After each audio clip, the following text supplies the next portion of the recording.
Into your life it will creep. Starts when you're always afraid. Step out of line and come and take you away. Stop. What's that sound? Everybody look what's going on. Stop. 0.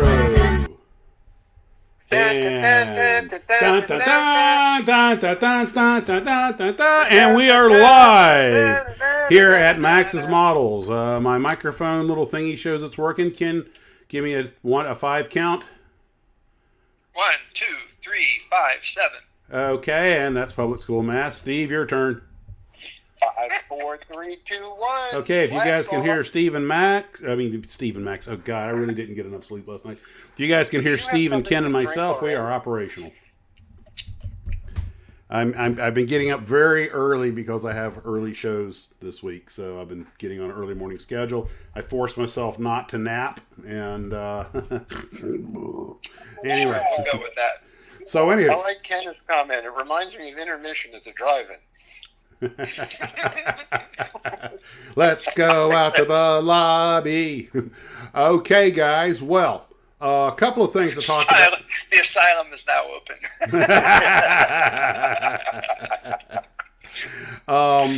Guys, we got a couple of things to talk about tonight, and then it's just going to turn into a free-for-all. The first thing is I finished the Supernatural Impala today, and I used, I'm going to tell you a little bit of a tale of woe. It's not bad. It looks good on the shelf, which is, my standard. The overall, I am not unhappy with it. It's a good kit. Most of the trim was hand painted, as I'm sure you deduced by now. But the side, the side trim was done with bare metal foil, which we're going to talk about a little bit. I also put some of that diluted to me accent line stuff in the grill and let it dry to give that a little pop. What do you snicker? Thank you for what? Kevin just brought me dinner. Seriously? Oh, nice. Well, mute your mic when you're masticating, okay? So you painted the silver by hand that wasn't bare metal foil? Correct. So this is the Helen Keller edition. Ha ha ha! Actually, kind of, sort of. Well, here's the good thing, Steve, is that now watch. I'm going to make it look a whole lot better. Here, watch this. Okay, hold on. Okay, how do I do that? Hold on. Position, rotation. Okay, there's got to. Where's the frickin' zoom on this thing? The freaking zoom. Where's the frickin' zoom? Oh, here we go. Whoops. Okay. There. Now it looks a lot better now that it's only 4 inches tall. That's the way it looks on the shelf. I was so okay. I made a command decision. I didn't say a good decision, a command decision. I decided that I didn't want to risk marring up the gloss black finish any more than I had. So I decided to go ahead and try to hand paint without using any tape, hand paint the trim. And you, of course, can see the glorious results of that. And when I went in to try and clean it up, anytime I tried to clean it up, it threatened to damage the gloss. So I figured, you know what? It's going to be on the bottom shelf in a fairly dark corner. You'll never see it, it's not a car that's going to go under close examination. So that'll do, donkey. That'll do. But I didn't realize at the time that I had some bare metal foil. So I need to get some more of this stuff. Now, I know that model car builders, a lot of them like this. Some prefer to paint.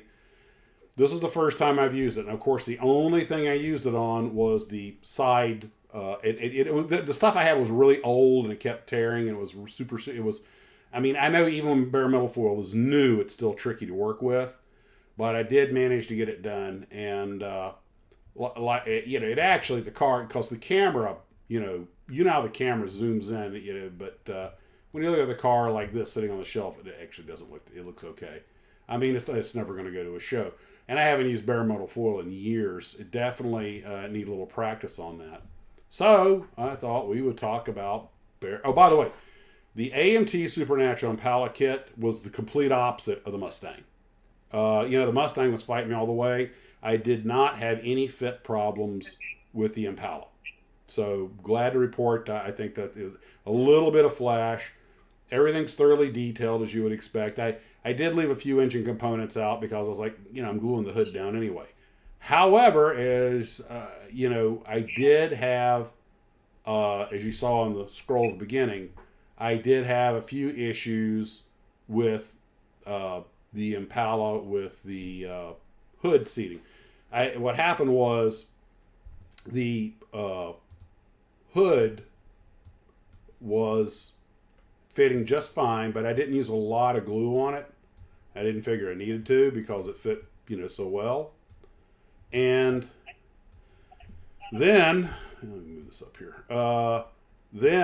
When I started fitting it over the frame of the car and everything and getting everything to pop into place, and it didn't have any problems with setting down or anything like the Mustang did. And all the suspension assembly was in there, and it's a really detailed assembly, kind of typical AMT. But apparently while I was doing all that, I was flexing it, and I must have put a twist in it once I got it glued down to the frame. It has some pretty decent forward joints for the frame to glue into place. The rear was a little trickier, but it kind of sits in place. What are you snickering at? Tom Fox says, Max is to painting what Bud Light is to marketing. Too soon. Chris is saying, do we have Bud Light? But I never thought I'd live to see the day that something like that would be, a controversy. But anyway, whatever. So I put the hood popped off, and when I said it, Sluggo says he only drinks Bud Light in a dress. No, wait a minute. Does it mean he's wearing a dress or the Bud Light's wearing their dress? Because in Puerto Rico they have the something called I think it's Embestida, which is when the beer, because it's so humid down there, they bring these buckets of beer that are ice cold. You pull them out, and all the water around freezes and makes this ice cone around the bottle, and it's Cerveza Embestida or beer in a dress. But anyway, so. That comment could go either way. So anywho, the hood popped off, and I wound up having to clamp it down to get it to reseat. And it took about 3 tries and marred up the paint, which I touched up this time. But if I build another one of the, that brings up a question about when to paint the car. Should you paint the body before you put it on the car? And the general answer is yes. But as soon as you do that, you wind up with issues with marring it up when you're trying to seat everything. And, you gotta let it cure for a couple of days. Yeah, I only let it cure overnight, which with the lacquer it's enough you can touch it, but yeah. Dreamberry once says, "How do you get the dress to stay on the can?" Ask Kim Kardashian. That didn't take long. So anywho, The bare metal foil was like I said, this was old stuff. It was pre-cracked, pre-wrinkled. I was fighting it, but I'm going to get some new stuff because the next car I do that I use. Because next time I'm probably going to use the bare metal foil on all the trim for the car. Because obviously only practice is going to get me any good at it. Practice doth make perfect. But the problem with bare metal foil is you have to use a lot of it for a small area. That is the first thing I noticed because. If you try to line it up, like I'm gonna save some by getting just one edge pre-line, never happen. You got to go over the whole thing with excess on both sides, trim it all off. And I was taking all the excess and hanging it up so I could use it later. And of course, it wasn't good for anything. And it's not cheap either. And no, it's not. But no. And the other thing is, it can lift off at any time if you manhandle the model. So right. and if you touch the tack with your finger, there it goes. You've got to get it right off the paper onto the metal and never pick it back up again. So, the dedicated car modeler is just a cost of doing business. It's like all the money we spend on paint and primer and everything else. But it does render a nice result once you know what you're doing. Now, if you can tape off the model and have a decent chrome paint, maybe you can get the same effect with some of the new paints. But obviously with bare metal foil, if you screw it up, you just rip it off and do another one. There's no bleed, there's no marring at the paint job, so, pick your poison. That's where the chrome markers come in handy. Some people do, I know, prefer chrome markers. And if I do another one of these, I'd probably just tape off the trim since it's just a straight piece. Then put some floor wax or something in there to seal it. Let that harden, and then maybe use a marker and see how that worked. Because, getting getting that defined edge is always a trick. And silver on black, the imperfections are going to show. But the important thing is, at least from my perspective, is that the car looks good on the shelf. I'm happy with it. It's a good kit. I want to thank the glue trooper that sent that to me. And because I had toyed with getting it. I might buy that GTX because they have a 69 Plymouth GTX at Hurricane Hobbies. Because, I talked about putting the 69 Plymouth Roadrunner with it because that was their mom's car. And I found a paint that's pretty close. By the way, that's to me a lacquer paint out of a spray can. And the beige interior is good old Krylon. And I think it was Krylon. So I just happen to have the right color. And if I could have a Hollywood car, that would probably be it. Because you could use it as a daily driver as well as it being a Hollywood car. There have been so many knockoffs of that car made by super fans. And generally speaking, even with all the accoutrements in the trunk, they usually run about 40 grand. And before that show came on, you could get a working '67 Impala for $2,500, and nobody wanted any of the 4-door sedans or hard. Now, that's a hard top. For those who aren't car guys, the hard top means it doesn't have a post between the front and rear doors. The sedans do, and they have a slightly different shaped rear roof. And a lot of guys are going through a lot of trouble to convert, to try and kit bash this car. And I saw a couple of years ago, I saw a guy online. I mean, he had to chop up a couple of models, a lot of putty, a lot of styrene, just because he was a real perfectionist. And, like Keeler, Jim's always doing these incredible... Jim's doing a handmade Spirit of America Sonic 1, which was Craig Breedlove's second land speed racer. He carved this thing entirely out of wood and made the front air scoop and the rear jet engine exhaust by hand. I'll send you a picture of it. You could put it up later in the show. Yeah, I'll do that. I tell you what, Keeler, he's just got a native talent. I mean, he's got years of experience, but he's also got a native talent and a drive. I can't draw a straight line, never mind carve something by hand that precise. He can, and I'm pretty sure when they do the, someday somebody's going to peel back the skin and find he's one of the lizard people or something, But carving stuff out of wood's not that hard. You just take all the wood away that's not part of what you want. Yeah, Ken, it's just that simple. Yeah. That's how it works, Ken. That's how it works, Ken. There's a beautiful sculpture in this block of granite. Just take that chisel and that hammer and remove the excess. Kind of like getting the flash off of an old Lindbergh kit. Yeah. Well, speaking of cars, I'm going to show a picture here. And when you guys see this, if you know either who it is, and Ken, you and Mike don't say because we talked about this during the pre-game briefing. If you recognize this, you write down either the show, the actor, or the character. Okay, and we have some talking to do. Let's see how long it takes for. I'm sure folks are going to recognize this, but we'll give them a minute because we're running on about a 20-second lag here. And which Doiner 17 kit is that, and what scale? I think the Matchbox Fletcher's been released by Revell. That'd be cool. Ed Burns, okay, Frank for the win. And Garfield got it at 77 Sunstrip Strip. So we have both of which are correct. Now, what's the character's name? And there it is. Cookie Kookie. Yeah. Okay. I didn't realize, sadly, he passed away recently. He's well into his 80s. But so there's a reason I picked this particular picture. I figured some of you guys were going to get this. Now, Ken and I had a phone call with Mike Machad earlier this evening, and Steve were talking about this. We talk about model cars a lot because they're the bulk of the kit model industry, even though World War II stuff and airplanes probably a pretty close second. But yeah, they're flying a Sunset. Yep, you guys, that's right. Come back here. We're going to get to that part. Keep that thought, Roy. We're going to get back to that, okay? Because one of you's got some splaining to do, but we'll talk about that in just a second. Daryl. So the teenager and Sack got it. Lend me your comb. So anyway, Lend me your comb. Now, okay, let's just go to that part and we'll loop back to what I was going to say. Steve, bring us up to speed on "Lend Me Your Comb."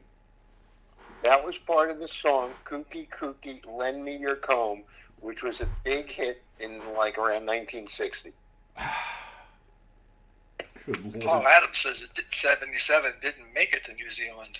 He's kind of in the dark on this. Okay. William Wagnerman is correct. The Roadster was Norm Grabowski's car, who was a known hot rodder in Southern California. Which is where we're going. But before we get there, let me help Paul and a few of the folks that are not in on the loop on this, okay? 77 Sunset Strip, because we're going to be talking about car culture, California car culture, the Sunset Strip, and a few things in a little bit, and how it affected kit models and so on and so on. 77 Sunset Strip was a television show that ran, I believe, the late 50s up to about 1960. Ephraim Zimbalist, Roger Smith, and Ed Burns as Kooky, all right? I'd probably only seen a few episodes. It was a very hip show for its time. Now, California was already considered, kind of the cultural center for hot rodding and stuff. Even though the Midwest, Detroit and those places were where the cars were made, California was, hot rod heaven, I guess you could call it. But also, since they had Hollywood there, all the TV shows take place there. We're going to loop into how all this works. So, sailing off on different spokes of the wheel, but we'll make a round circle eventually. So these cats are doing it's a detective agency, right? Steve? Yes. Yes. So it was sort of I don't think Magnum PI is a fair. It was a detective show, but they weren't like the Jack Webb stuff shirts, despite the suits and ties. They were more like the cool cats. And car culture. This is the car. I think this is Ephraim Zimbalist Jr.'s car. I think it's a 58 T-Bird. Yeah. Well, this is, and the car was kind of a centerpiece of the show. Not exactly the Batmobile, but it got a pretty good amount of screen time, as I recall. Yes, it did. It was always at the beginning of the show. Yeah. So the car culture was correct me if I'm reaching here, but in this show, this combined the popular detective series type show with a whodunit sort of stuff with the California scene and the car culture at large. Is that sort of like Magnum did with the Ferrari, but they did it, long before that. James Taylor said he was out there and he couldn't find it. I think he was in the wrong place. He said 7,000 block of Sunset is a county jail. It's no longer there anymore, and it was a restaurant called Dino's. Yeah, well, there is Dino's Lodge. When you went out and looked for 77 Sunset Strip, it wasn't there. Uh-huh. Huh. So the now all of we're getting all this for a reason.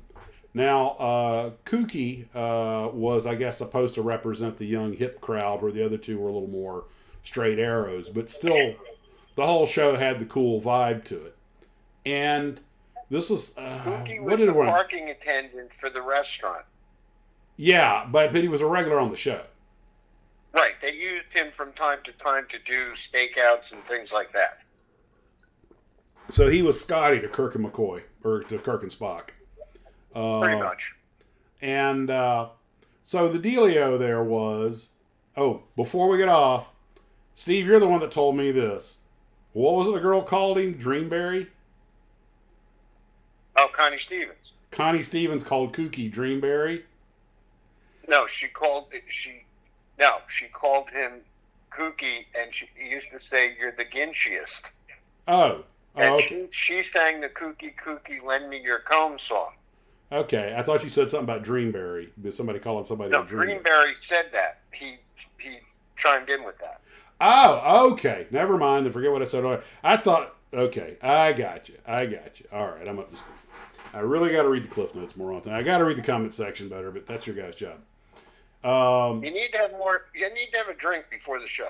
Well, if I wasn't getting up so early tomorrow, I probably would. But anyway, I told the crew there would be plenty of cough medicine. well, I can make that happen. I mean, I don't work tomorrow. So, anywho. Now, what Chuck pointed out is it was part of a rotating series of detective shows. Uh-huh. You had Hawaiian Eye, which was from William Hawaii. Conrad. Hawaiian You had, Eye. you had Bourbon Street Beat, That had to be New Orleans. and you had Surfside 6, which was Miami. Yes. Now, wait a minute.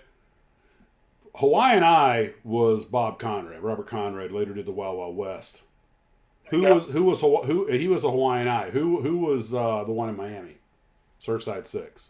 Was Van Williams, and I think it was Troy Donahue. Okay. All right. So it's kind of like Bourbon Street Beat was Richard Long, who eventually became the third detective on 77 Sunset Strip when Roger Smith left the show. because you leave a high-paying gig like that. Well, no, he got sick. Oh, a bummer. Were they all shot in Hollywood, or were they all shot on location? No, they were all shot on location. Well, they were both. They were shot in Hollywood, and some scenes were done on location. Okay. Now the thing is that the reason I got into we started this whole thing. You guys, if you remember the intro, I was playing on the loop. That was a karaoke version of Buffalo Springfield's "For What It's Worth," which a lot of people call "What's Going On," or "Hey Hey What's That Sound." Well, the actual name of it is "For What It's Worth." I was listening to that song earlier, and my whole life, I had been told that song was written by Buffalo Springfield, their only hit, because of the Kent State shootings. But then turns out that the song predated that, so that can't be right. Turns out that song, hey, what's going on? Da, da, da, da, man with a gun over there. It was about I believe it was 1966 Sunset Strip riots. And from what I can gather, calling that a riot is an insult to riots. So here's the deal. Now, I think this is kind of it's a little bit actually. These are random shots that you just saw in the intro from the Sunset Strip, including today. And driving your car up and down the Sunset Strip, which is 1.7 miles in West Hollywood, is still what people do with their cars out there today. It's like the mecca for culture and everything. So I grabbed some random images throughout the different years because car culture is such a huge part of that. Well, apparently, this really kicked off in the early 60s. And it's where all the teenagers who live in the area went. And they would take their cars, a lot of them would gather in crowds. And since the 50s up until today, so this is quite a tradition. It's still a thing. And the relationship between that part of LA, California in general, but that part of LA and cars it's a pretty inextricable link. Well, apparently in 66, some of the local resident shop owners, numbers vary. Some people say 300, some people say 3,000 kids were all gaggled around out there. It's where all the hot night hot spots were, the Troubadour and some of the others, which Steve's going to tell you about in a minute. And apparently they called the police, and the police went down there because apparently the sheriff's department just lightly patrolled it because not really a whole lot went on. But I still miss the girls in striped pants. I mean, that style should come back. Anyway, but the students were not, I should say students, a lot of them were just young people. They really apparently weren't causing any serious problem, but the cops went down there in big numbers, and because of citizen complaints, and somebody decided, well, we're going to enforce a 1930s vintage 10 p.m. curfew for people under 18. It got a lot of hand. A lot of arrests were made. And they call it the Sunset Strip riots, but my understanding is that it was more like the cops going in and slapping the cuffs on teenagers. But one of the people who witnessed all this was the writer of the song, For What It's Worth, and that was the impetus for it. And but part of the reason that I get into this little bit of history is this also happens to be very close to where Revell Models was at. The car culture was already exploding, and this was one of those kind of somewhat turning points in what would later be called the generation gap. I will bet you half the kids, if not all the guys in these pictures, had model cars at home. I mean, this is not a rough crowd. You know, mostly clean shaven, wearing decent clothes that their mom washed for them. You know, I mean, this is about, all the girls are inside sitting it out.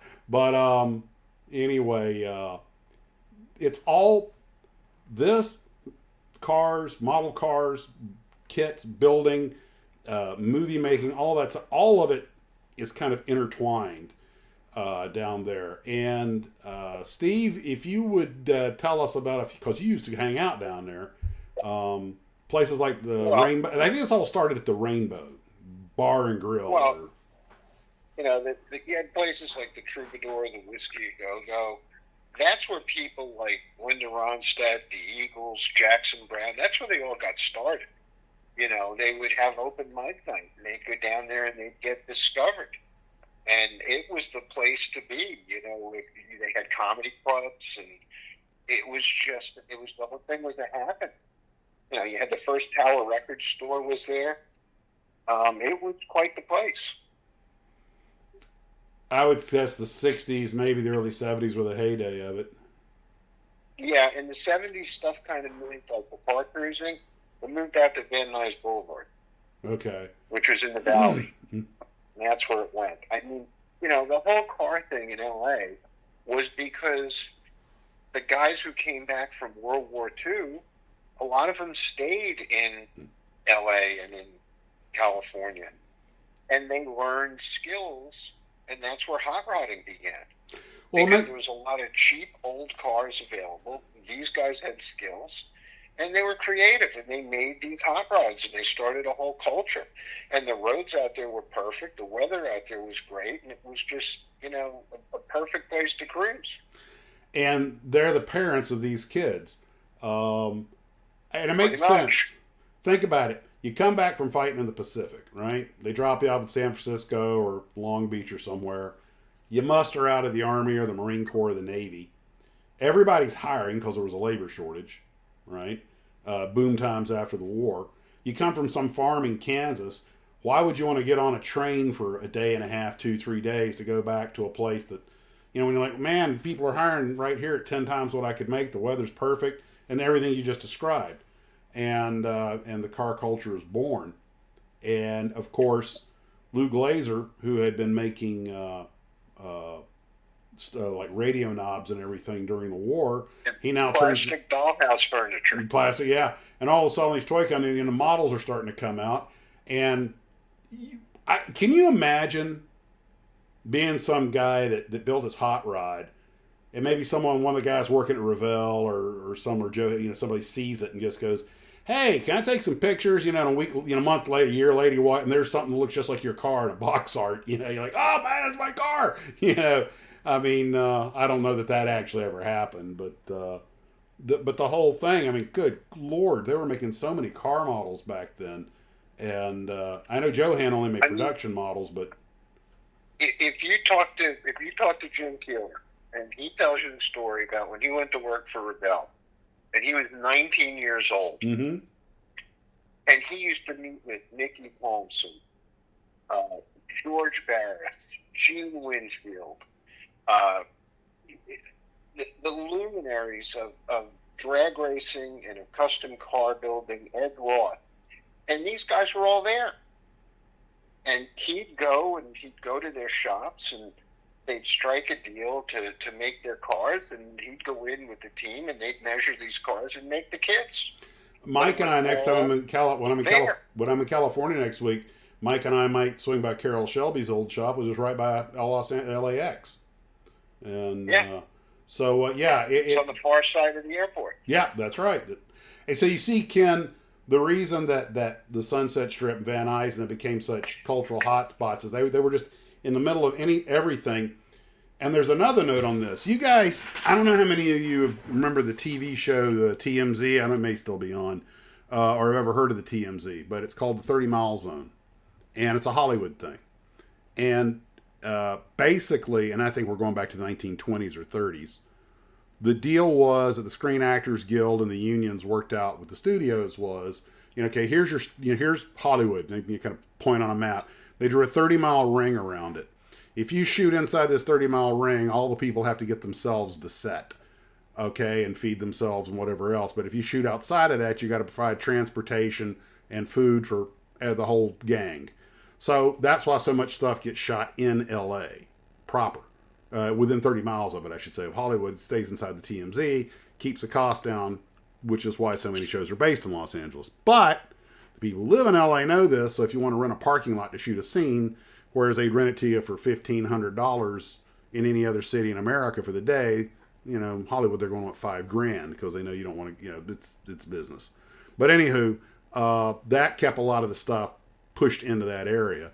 And when you have the you think about how creative the not only the actors and the writers, but the people like the model builders, and almost every model builder in Hollywood is some kind of mechanic and probably, wrenches his own car. Probably has a hot rod or something, or a Harley in the garage. The whole TMZ thing is one of many factors. The fact that, like you said, there's so many hot rod shops nearby. It was just that nexus where everything came together. And of course, you also had all the aviation companies there and the airlines. I mean, California had several of its own airlines. You had AirCal and PSA and Bonanza, and that's Mike Machat's artwork on the Bonanza that he did for Lidella. He kindly lent that to me for tonight's presentation. And all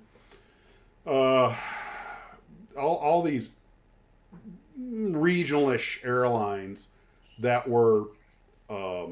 so I don't care what your trade was. Los Angeles was one of the few cities that could support multiple helicopter airlines also. But you're talking about if you're an airplane mechanic, a pilot, a car mechanic, any kind of trade craft at all, and there was work to be had, and usually paying pretty well. And then, of course, like you were talking about, the culture, the weather, everything else.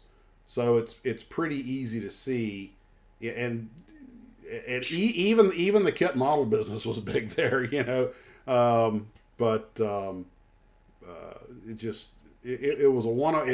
it's sort of a one of a kind place. And the big part of it was you could do all that stuff because the weather was great. Yes. It really lent itself to that. And then you had all the aerospace manufacturers there. North American, Douglas. Yeah, a lot. Then the speed equipment manufacturers, that's where they headquartered themselves, and they set up their manufacturing facilities. Most of the well-known speed equipment companies, they were all based in L.A. or in the surrounding area. Because that was the hotbed, they wanted to test something. They'd go to Lions Drag Strip. They'd go out to Pomona. They wanted to test something at high speed. They'd go out to Bonneville. It wasn't that far. Uh-huh. Yeah, people didn't forget the Bonneville salt flats aren't that far away. No. By the way, one thing I thought was kind of funny when I was going through these pictures is there's the Fly Bonanza Fun Jet billboard, and it says, budget rent-a-car, $5. I do believe those days are gone forever. That could be the sign that tells you how much the gas is per gallon you have to put in the car now. Actually, sadly, that's not even an exaggeration. It's over $5 a gallon in Cali. But it really was the Gold Coast, you know. And So what's the CADs for 11 cents? I have no idea. 11 cents for something. CADs. Don't know. I don't know. Could be per mile, or it could be insurance. Yeah. Could be $11 a day. That was just 11 cents. It's got the cent. I know. I can't. Oh, I see it. 11 cents something, and then there's $11 in front. And it's 11 cents a mile. Maybe it's $11 for a Cadillac with a plus 11 cents a mile. I don't know. But anywho, that's it's a very, very different place, very, very different world. And but I think it all relates to us because most of us are at least in some way in the car culture. Building model cars is our way of being able to, you know, play with cars we're never going to be able to afford. But the here, Mike chimed in. 11 cents a mile. Okay. That's outrageous. Outrageous. 11 cents a mile.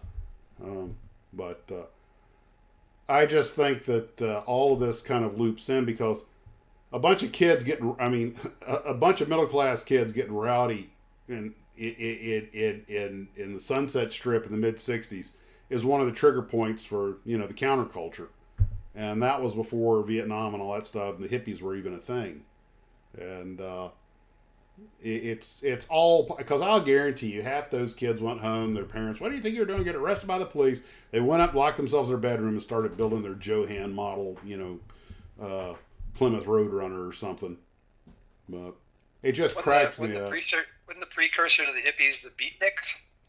Yep. Yeah, but the beatniks, from my understanding, were a lot less common, and nobody really liked them. Even the hippies didn't like them.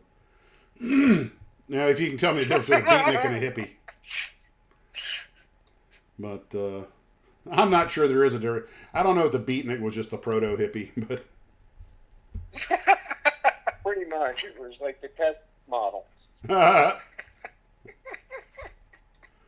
That was before they went into full-scale production. Yeah. So, anyway, I want to thank Mike for sending me those pictures. But, I mean, you're talking about a state that was so I mean, think about it. California made its own planes, it made its own cars, ran its own airlines, manufactured its own models, and, you know, it's just, it really was. I can totally see the attraction to the place. And, of course, if you ever want to be an actor or star, you know, that's where you had to go because that's where all the casting, even to this day, even though they don't shoot very many movies in California anymore, they still do all the casting there. A lot of the companies are still there. And, of course, you still have, I mean, that's, if you want to get discovered, that's where you got to go. So, now for something completely different. Sean sent me these pictures that you were asking about 3D printed models, Ken. He got the file and 3D printed this 13-inch long. I think that's from Flash Gordon, and it's what was it? The Ming. I think it's Ming ship. Ming the Merciless. Still my favorite Max von Sydow role. My life is not for a human to give. But I love the headers coming out the side of the spaceship. Yeah, thump, thump, thump, thump, thump, thump, thump, thump, thump, thump, thump, you know, Harley Davidson in space, but more like the V6 of space. That's for the cool ride. Yeah. Yeah, those are heat sublimators, man. You know, proton fuel injection, Captain Proton.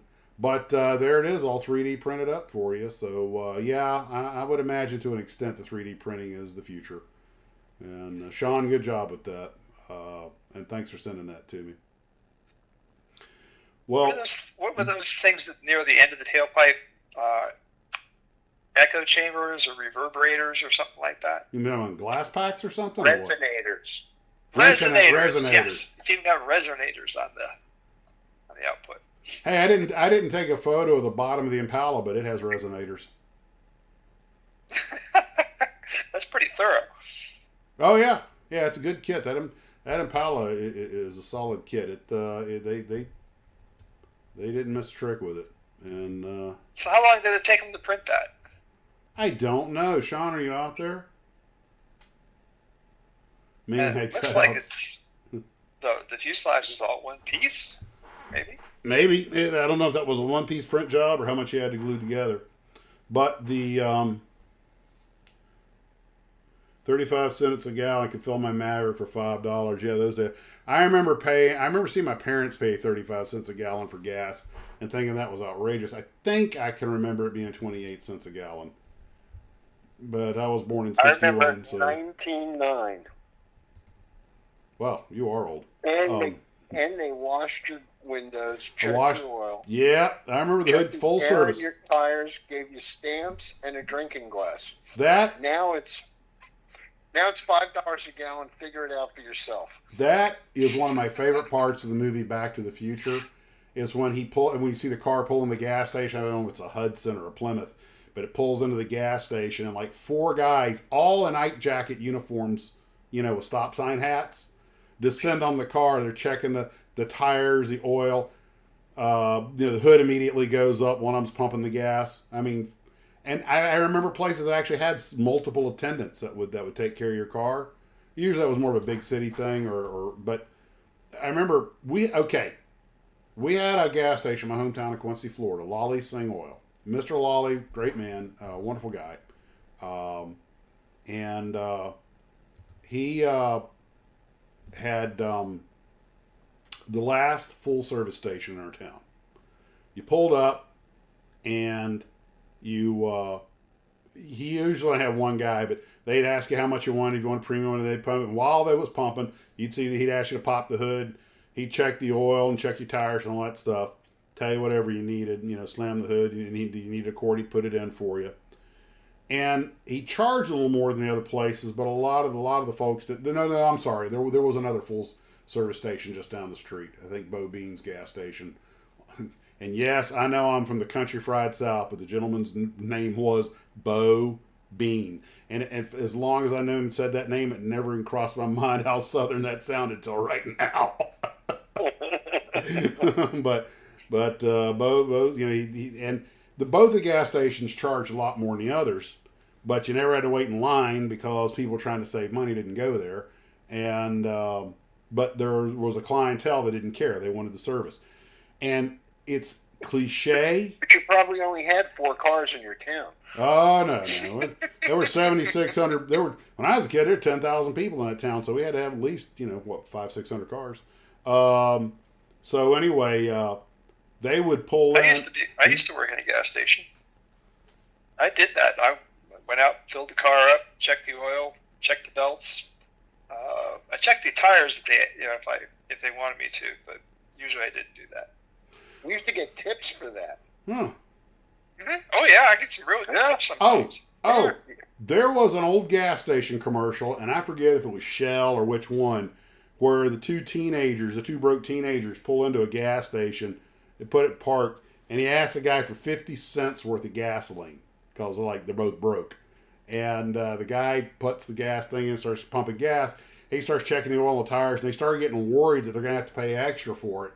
And when the guy's all done, he goes, okay, that'll be 50 cents. And the kid just trying to press the girl, he goes, give me another 50 cents worth. But, it's such and such gas station. No matter how much you buy, you get the full service treatment. And, okay. Who remembers this? You can trust your car to the man who wears the star. Man who wears the star. The big, bright Texaco star. Yeah. I mean, Gave it away. When was the last time we even saw a gas station chain advertised? Good Lord. When I worked at Matchbox, we came out with the Matchbox Garage in about 1977. And we did a commercial, and it was a knockoff of the Texaco theater with Milton Berle. Uh-huh. And they had kids dressed up in a, gas station attendant's uniform, and it was, we are the men from Matchbox. We just got over chicken pox, and now we're here to play with our garage. Same one kid was, I do the gas, I do the oil. Well, he sued us.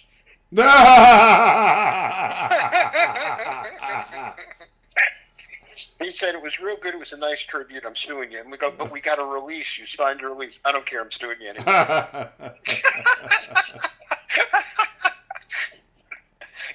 Here's a little bit of a trivia question. What famous person that had a studio in Florida was sponsored by Texaco? Jackie Gleason? I'm going to say Jackie Gleason. Yes. Yeah, the Honeymooners. That's right. Yep. Now, he did the Honeymooners in New York, but after that, he moved the operation to Miami because he liked to golf year round. Which at the Jackie Gleason Theater in Miami. Mm-hmm. Which is still there. Yep. Gleason knew how to enjoy his money. But okay. hmm? Here's another trivia question for you. All right, trivia time, boys and girls. Okay, Texaco had a fire truck. Who else had vehicles that they would sell? What other gas station chain? Yes. Steve. Yes.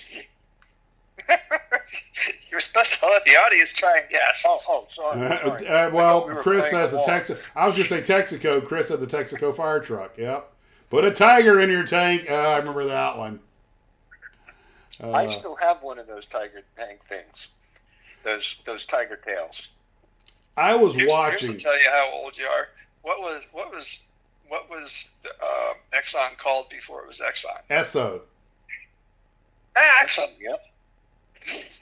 Oh, I'm sorry. I thought you were asking me. Oh, okay. Steve, don't answer this. Yeah. Ken, don't answer this. Okay. What was it before it was MasterCard?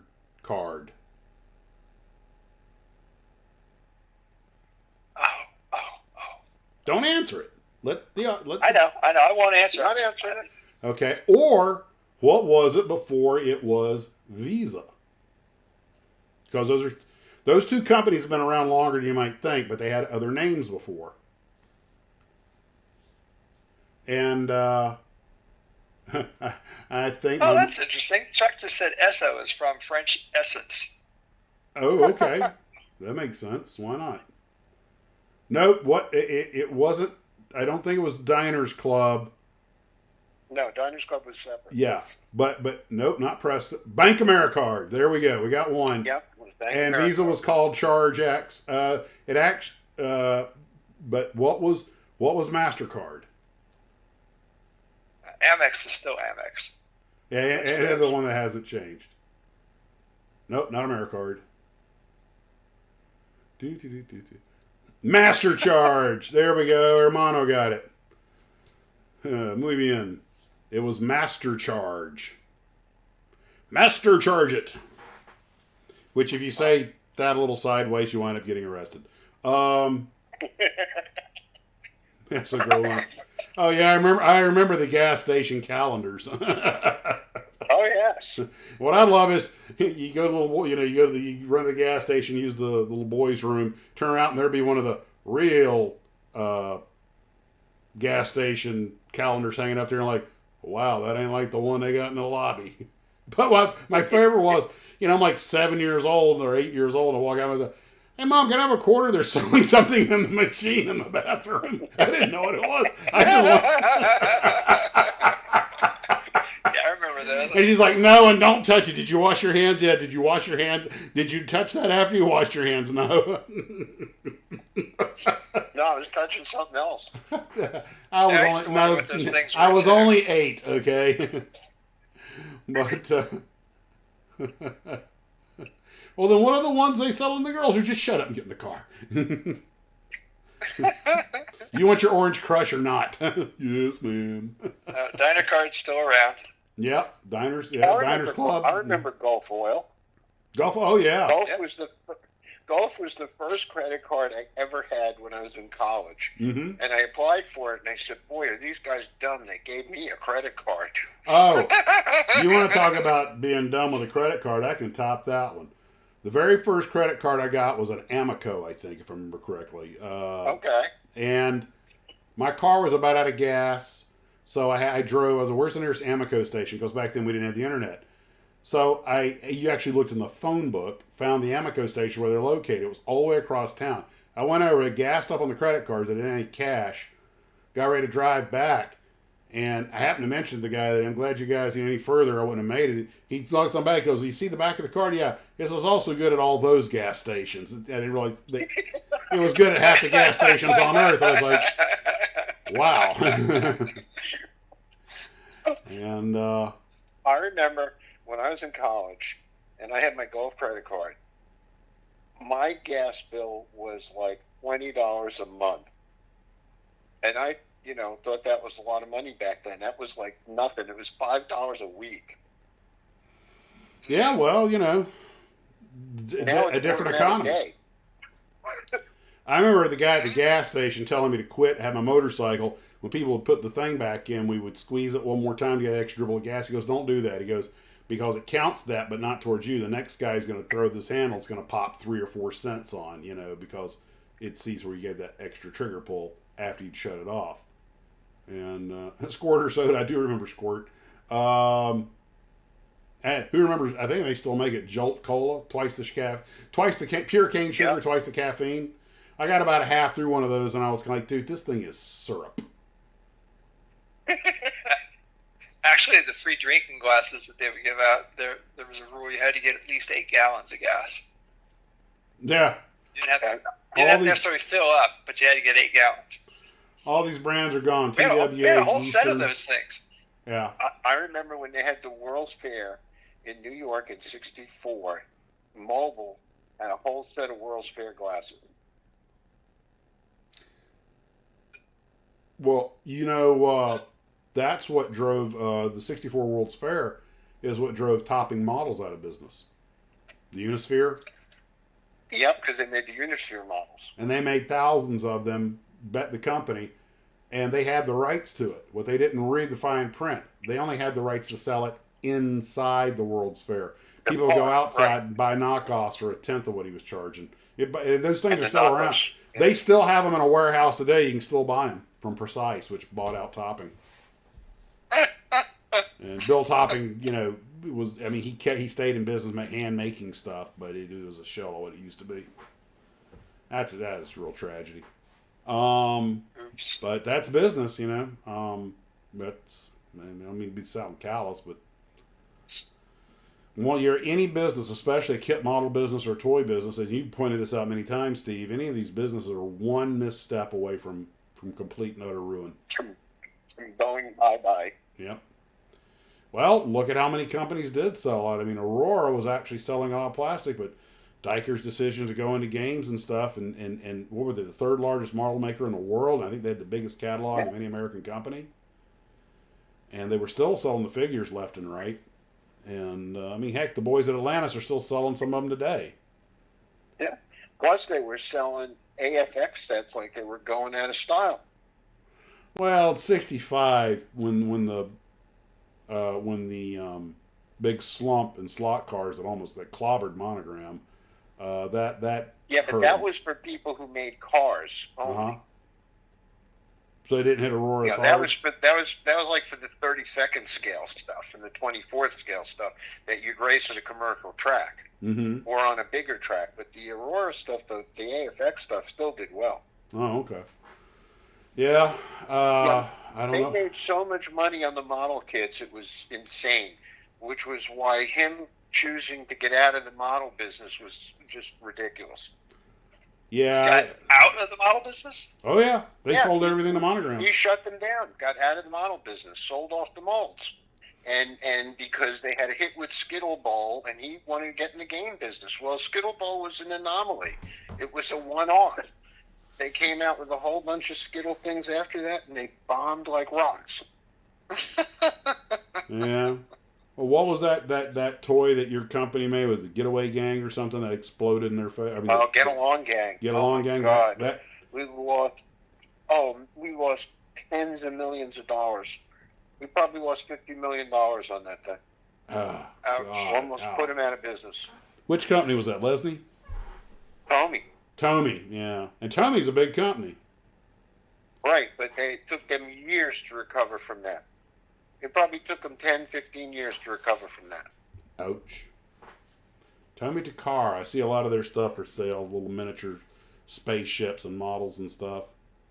And they make a lot of oddball stuff, the They- car, but it's they good really do. stuff. But No, the quality was fine. It's not cheap, though. No. Did you ever see the cup of ramen noodles kit they make? Actually, yes. I saw that of all places at the Gundam store in Daytona Beach. Yeah. Gundam the USA. store sell it. And I was like, who even got the idea to make a plastic kit model of a bowl of ramen noodles? I mean, where does that idea even come from? I mean, they're all sitting around the boardroom eating ramen noodles going, what should we make next? How about this? We got one right here. Because somebody wants to make a model of that. Well, people, you know what it is, Ken? My guess is that people do it just because it's something different. They built everything, and like, well, here's a new subject matter, you know. And, okay. Hey, JH, they have bikini car washes in Florida. It's not a new thing out on the West Coast. Yeah. And Ricky, Verner's is the best. The best, okay?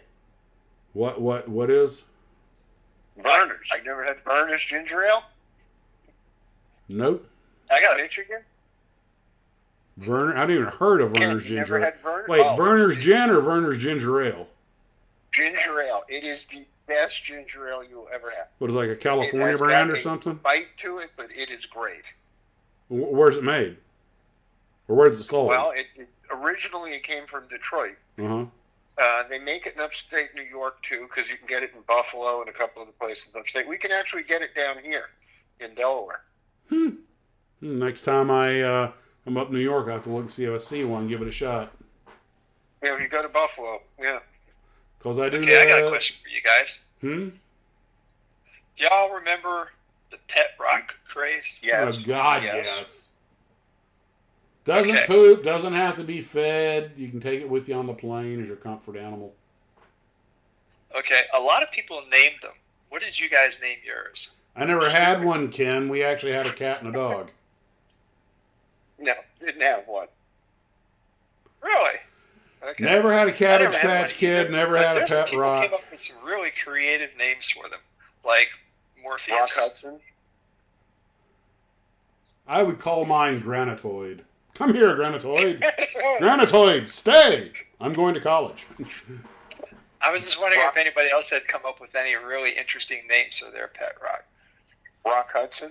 Verner's Dream makes Berry me had one. sneeze. You Yeah, can get it in Tucson. that's okay. Rocky, yeah, that's real original. Just don't call it Softy.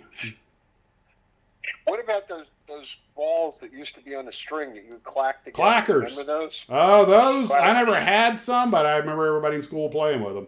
Yes, let's take two ceramic glass balls and slam them together. What could go wrong?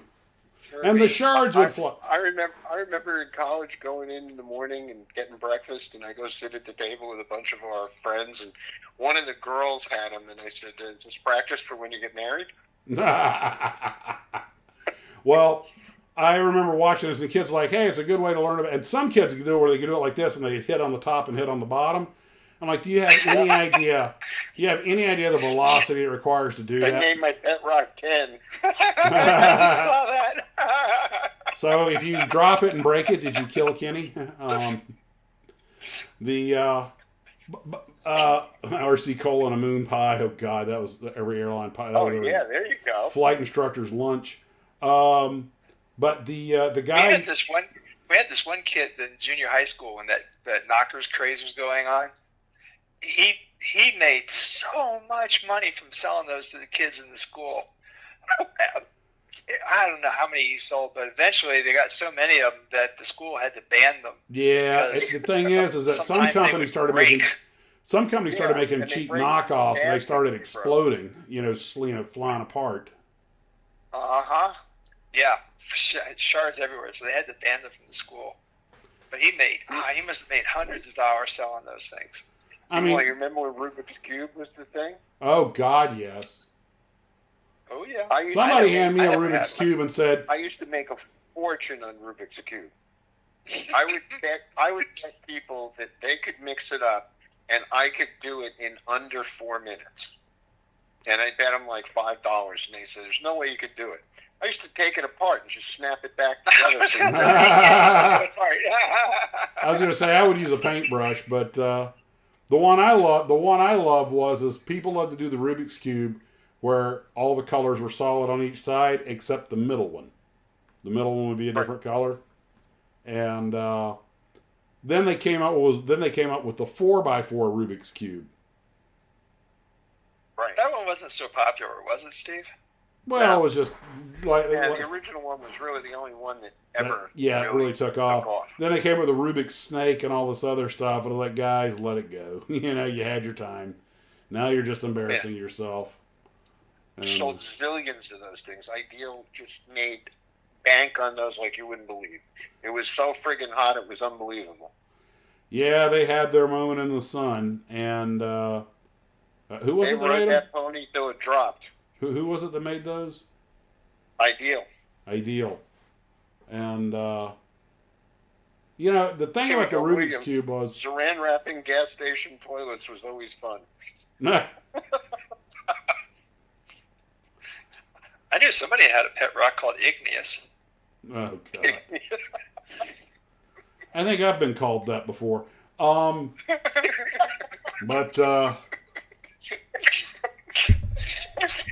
the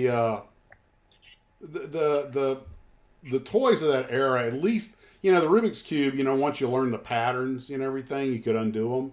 You learn to get a color from this. Yeah, there were formulas for moving squares from one place to another. Yes. But the thing was, there were still toys that made you think, which was great. Yeah. I mean, I think that's one reason they're popular. They were small, light, portable, made you think. Not everybody could do it, you know, so there was a charm to it.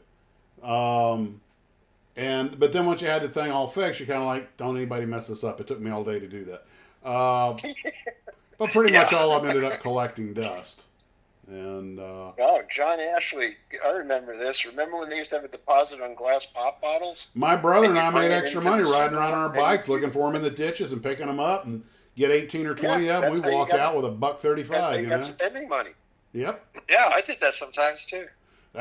We made enough money on occasion that we could, you know, go get a model. And but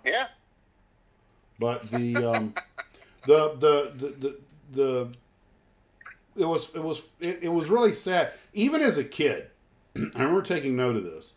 I told you guys before, there were only 3 or 4 places in my hometown to buy models. With the dime store, Rexall Drugs, and the 2 dime stores. This is before TG&Y came to town, Toys, Games, and Yo-Yos. You know, anybody remembers TG&Y, the department, little, you know, mini Kmart type thing. Anyway, and then of course you could still occasionally find a few oddball kits at a gas station or something. But that was when I was really young. But I noticed that the few stores that carried models, over time there were less and less and less. When I was a little kid, they were packed full. They all sold, and it was a lot of the stuff that Mike Machat was talking about. You know, with the open boxes, and there were actually parts rattling loose, and they wound up, you know, like Revell wound up putting them in the bags and everything. But some of the companies didn't do that. And I remember, you'd open it up and you'd inventory the parts before you bought the model because some kid may have gone there and picked something out of it. And every once in a while you'd see a missing decal sheet or windshield. I got 2 separate times, 2 Aurora Piper Aztecs. And both of them had the clear parts from the Cherokee that didn't fit. So both of my Piper Aztecs were windowless monstrosities. And I keep telling myself I'm going to buy one off of eBay if I see it's got the right part, just so I can check that off my kit model bucket list. I also have to get the Aurora Aero Commander, and I did bid on, and the Beach 18. I saw a Beach 18 recently, and I bid $20 on it, but I got sidetracked doing other stuff, and it went up to $32 while it was gone and sold. But that actually was less than they usually go for. They frequently get 40 or 50.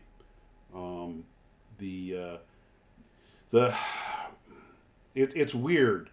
Like my Crusader, my Aurora Crusader, I built that a couple times as a kid. The one with the fuselage comes apart. I got it on the shelf. I got the box right up here, and it's the one where, it has the airplane being pulled in half by the mechanic, so you can see the engine because it came with the engine. And they were going for 80 or $100 on eBay, and I was like, I mean, I want one, but not that bad. And sure enough, I wound up waiting and got one for $20. You know, The wonders of eBay. Patience pays off. it just depends on when other people are looking for this stuff.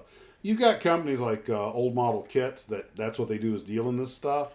And I mean, I wish them well. If they had something I really wanted and I could afford, I have no problem buying from them. They let me use their pictures and videos and stuff, and I'm grateful to them for that. And they're a great resource. They had a lot of information on the company sometimes that help put videos together. So, but they're in there for the collector. You know, they tell you the condition of the box and the kit and everything. And I'm buying these kits to build them. If I was buying them as an investment, I might pick one up, put it on the shelf. But I'm buying them to build them. And that's why I don't want to, you know, I like getting a nice kit in a nice box. Everybody does, and I've got all my. You know, you You talk see all the about empty boxes. I keep missing them. parts, Hmm? missing parts in the kit, or the wrong parts in the kit. Yeah, Now, you used to be able to remember the instructions used to have a small little cutout tab, and it had all the parts, and you would circle the one that was missing or whatever, and you'd fill it out and you'd send it in, and they'd send you the part. yeah, those days are It gone. used to be very easy. If you try to get a part from round 2, you got to send them the end flap from the box, the UPC code from the box, and a copy of the receipt to get a part. Mm-hmm. I can't blame them. That keeps people from trying to get stuff for free that they're not entitled to, I guess. But You know, wax whistle, the little Coca-Cola bottles about yay so big that were wax. You bit the tip off and had that nasty little green or blue or red juice inside. Oh yeah, they were talking about that a few minutes ago. I'd rather eat candy corn. But I never liked the remember candy when they used cigarettes to put either. toys in cereal boxes? Oh God, yes. Hell, some of them they even had coupons to get models on a rare occasion. And when that one lucky kid that got the real working Jiminy capsule, Yep. Sent to a museum. I think that was a condition, but I wanted that in the basement because I was going to play in that and never come out.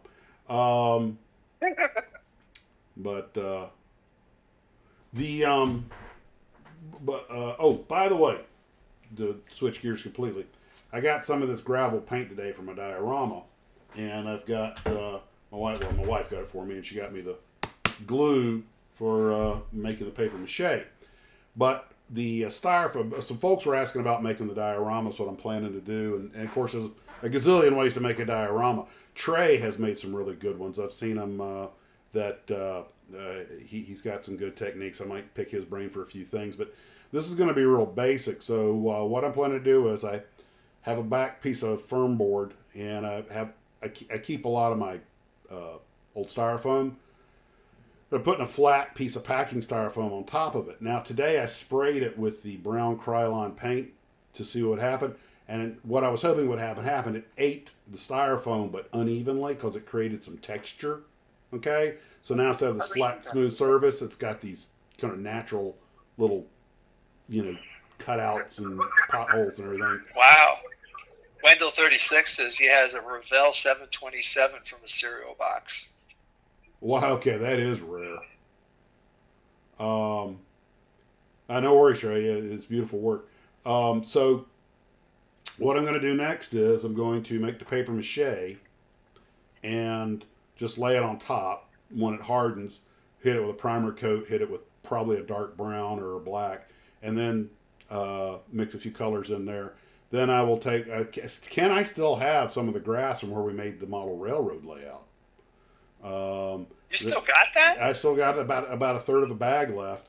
So I'm going to spray, put glue all over it, smear the glue all over the painted paper mache, dump the grass on it, spread it out, let it harden, shake it off, put some more glue, put it back on, rinse, repeat, give that a couple of bangs to get the loose stuff off, and then I'll have my, uneven grass with some color coming up from underneath, some earth tones coming up from underneath it, and that's what I'm going to put my kit bash German airplanes on, and along with some figures and everything and some activity and stuff. Because, by the way, there's a possibility I may have to push the kit bash schedule back even a little further.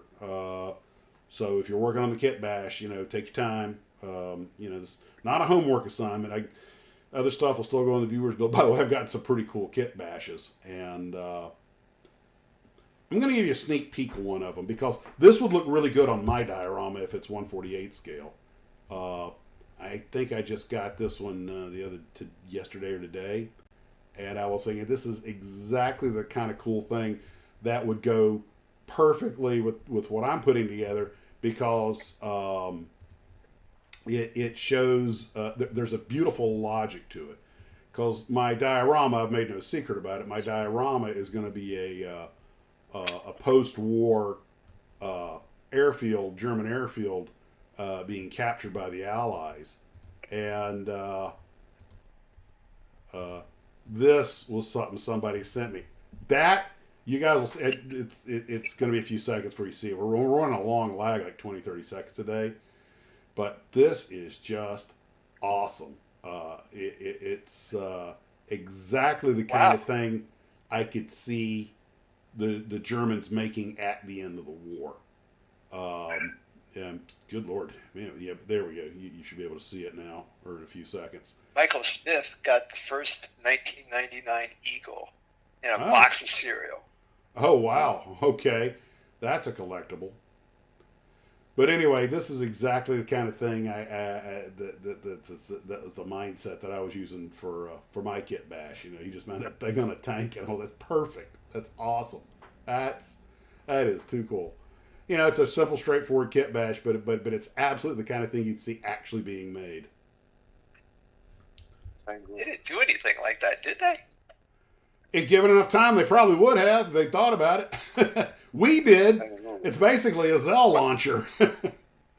And I thought the Buzz Bombs had a big long ramp that they used. Well, this one, but you see, he's got rockets under the wings to give it a short rail launch, like we did with the Snarks.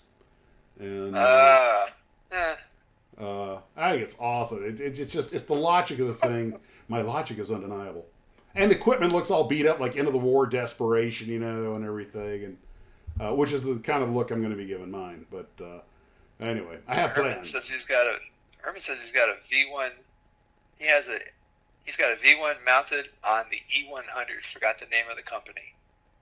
Oh, okay, yeah. E100 was one of their super tanks that they never actually got built.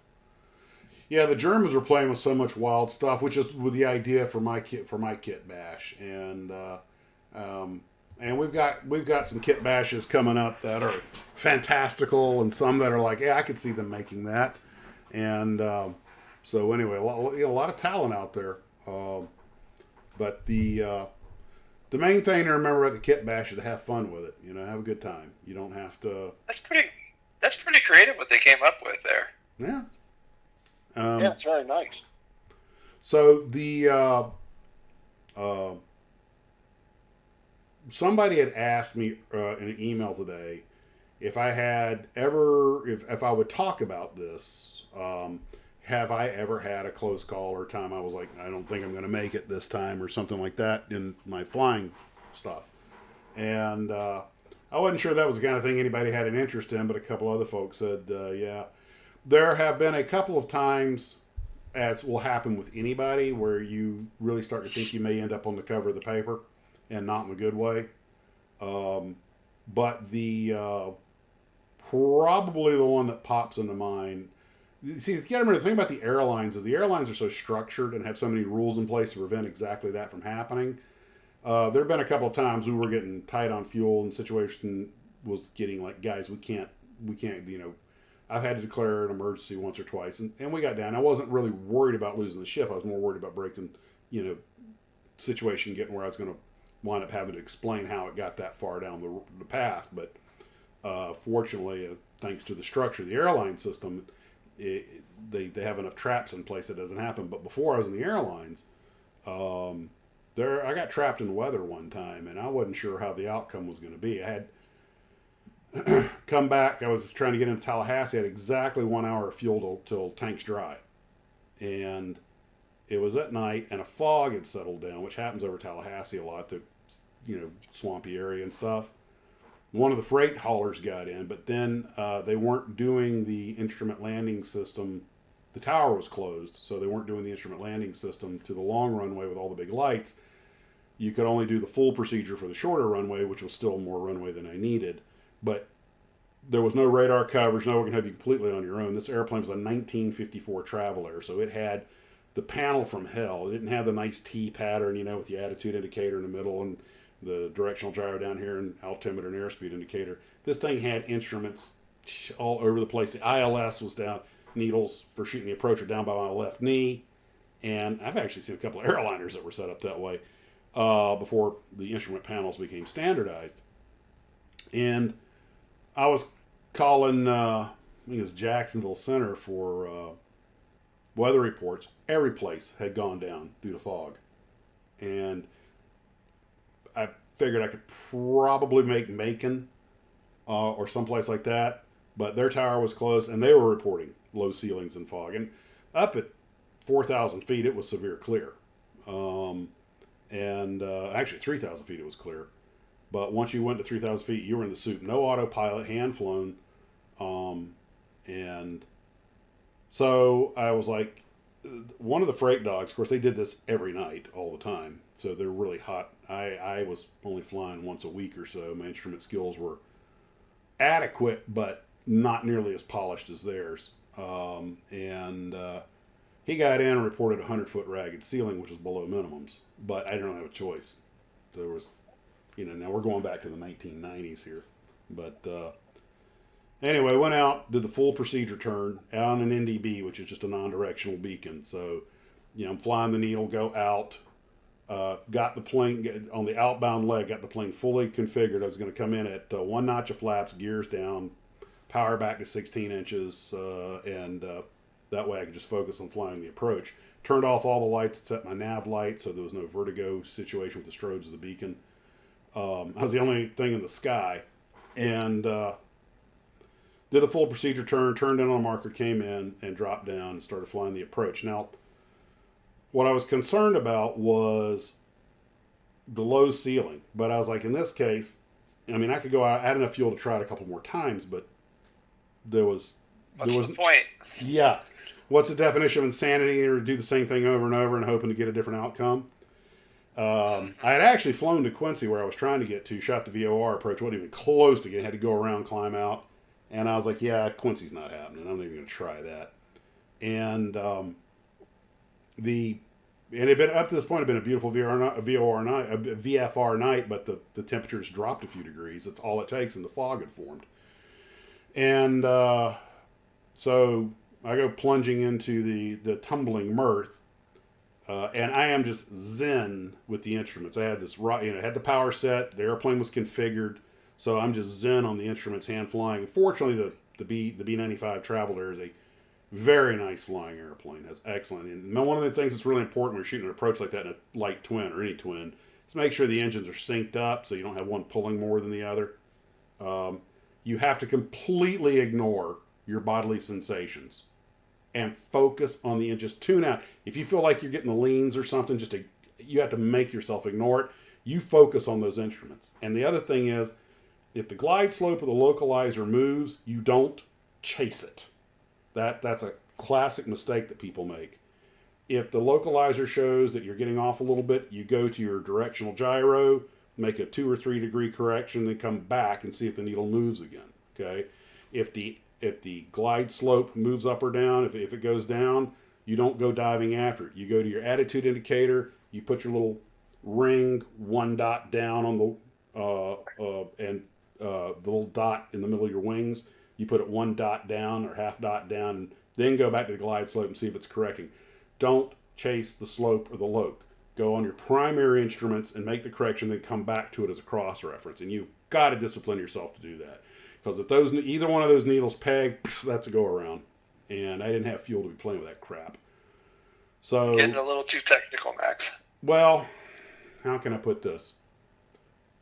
You look at your cockpit, the big one in the middle. Well, my cockpit, the instruments were all over the place. But you have your artificial horizon. It's like white or light blue on top and black on the bottom, and it represents the horizon. Shows you're pitching up and down or you're banking, and that's fine as a reference point. But your primary instrument for if your nose is drifting is your directional gyro. It'll sway first. So you have to keep referencing the compass, basically, the gyroscopic compass. For pitch, it's your altimeter and your vertical speed. You watch that VSI, the vertical speed indicator.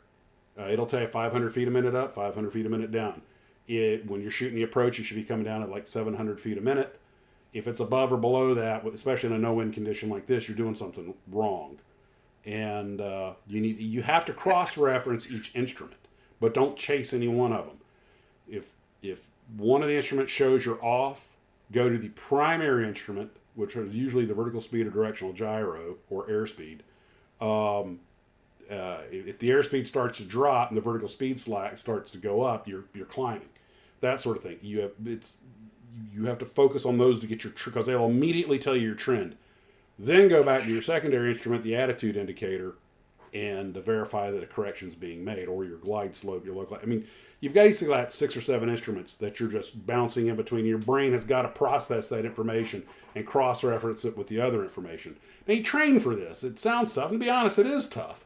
But for the next 5 minutes of your life, you better be bloody focused on what you're doing. And I mean like Zen focused. A lot of airplanes with guys who are not proficient have augured in just trying to shoot approaches. It's sadly not as uncommon as it should be. I get down to the bottom approach 200 feet above the ground is the bottom. And I'm getting to the minimums. I'm like, I can give another try, but it's starting to get, I'm already concerned. But this is another big thing. When you start hearing, it's 100-foot ragged with quarter-mile viz or something like that, the lead weight goes down. I mean, you feel it in your stomach. Your stomach knots. You got to put that away. Okay? Your blood pressure goes up. You feel your neck tingle. Like, no, we're not. Ooh, no. You have to sit back, take a breath, wind the clock, 1 potato, 2 potato, smoke a cigarette, whatever. You put that genie back in the bottle. All right? Because that will freaking kill you. If you lose I hate to say it like this, but if you lose your cool, you're fried. All right? That's when you're going to make the big mistake. They got a really scary video the FAA put out. I think it's called 20 Seconds to Live. And it steps through a VFR pilot gets an IMC and just assessed on how he winds up. He can't understand his instruments. Why is the altitude going this way and the speed going that way? And he's got himself into a graveyard spiral. You now have 30 seconds to live. You hear the rush of the engine, the speed picks up. You now have 20 seconds to live. And I've been flying for 40 years, and it gives me, tingles, makes the back of my neck tingle to watch that video. It's out there on YouTube. You want to terrify yourself. You want to give a pilot nightmares? That's how. So I get down to the 200 feet, and now you're getting to the cone of the ILS, where the needles are getting really sensitive on your instrument landing system. You got to be real deft about changes. And I'm flying inside a milk bottle, and there's just white outside. And then the corner of my eye, and I'm getting, I'll use the word concerned, focused. I'm staying in the game, but I'm kind of like, now I'm really starting to, okay, I think I might have stopped breathing. But corner of my left eye, a little red light went by on the ground. Okay, ground contact. And I know what that red light is. Those are the red lights that are marking the threshold of the runway. So I know I'm where I'm supposed to be. Then I break out, and I can actually see off to my right, because it's lit up a little bit, Tallahassee's tower and parking ramp. I'm landing on the north runway. And I look up, and there's no runway in front of me. Now, this had pilot-controlled lighting, and I had clicked it. You click the mic 7 times or 5 times, depending on the intensity you wanted. So I clicked it up all the way, 7 clicks. 1, 2, 3, 4, 5, 6, 7. I didn't know it, but the system had just crapped out.